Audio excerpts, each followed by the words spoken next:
Hi everybody. For hybrid work to be successful, a couple of key elements need to be in place. On the one hand, businesses need to find a good balance between what employees say they need to stay engaged, and on the other hand, what business leaders actually need to ensure that the social fabric of the organization doesn't break down as a result of people not interacting face-to-face like before the pandemic. Baked in with all of this is the question of what the heck should be done with all of these big, beautiful meeting spaces now that a significant portion of the workforce is continuing to work remotely or in a hybrid mode. Here's the million-dollar question.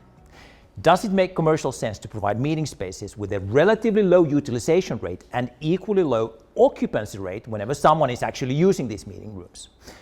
The answer to the question is, of course, no. It is commercial insanity.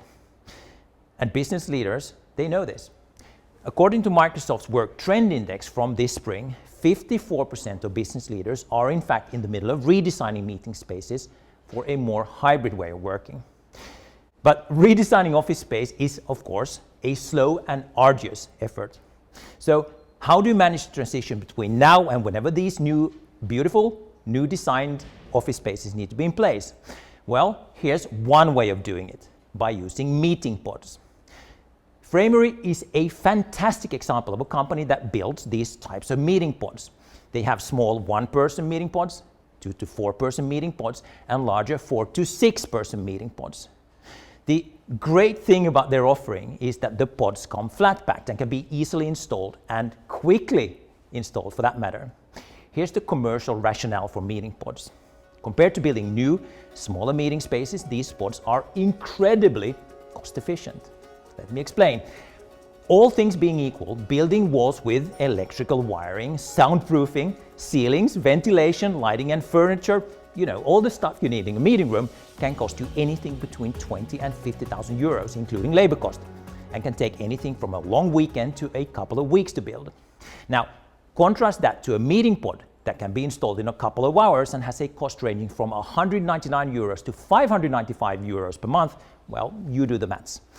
But to be useful for hybrid work, these pods need something more. They need to be video-enabled, and that's where we at Elisa Videra come in.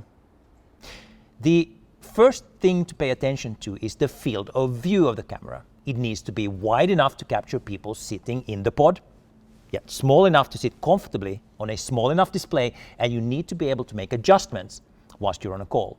So the big question is, should I be using a USB camera or a dedicated Microsoft Teams room device? Well, that really depends on two things, your budget and the desired user experience. If you're operating on a tight budget and your main objective is to reduce cost wherever you can, go with a USB device. Your Teams meeting is running on your laptop, but you're using the superior audio and video capabilities of the USB device. On the other hand, if you're looking for the optimal user experience when you're rocking up to one of these bad boys and simply want to start the meeting with a single push of a button, I think the choice is clear. You should go with a certified Microsoft Teams room device. Here's another important thing that I think you should consider. Always try to standardize the setup of video endpoints in these pods, and of course the screens as much as you possibly can, because unlike when building customers' meeting rooms, you are now operating in a fully controlled environment. The lighting in the pods is always going to be the same. The soundproofing is always going to be the same. The furniture in the pods are standardized. I mean, it's just easier for everyone involved, including IT and the end users and facility management, of course, to just go with something that is standardized. So just to summarize, when designing meeting spaces for hybrid work, think in terms of modular designs. Don't just think about the aesthetics of the design. Think in terms of productivity, practicality, and cost efficiency. And always make sure you video-enable modular meeting spaces from day one.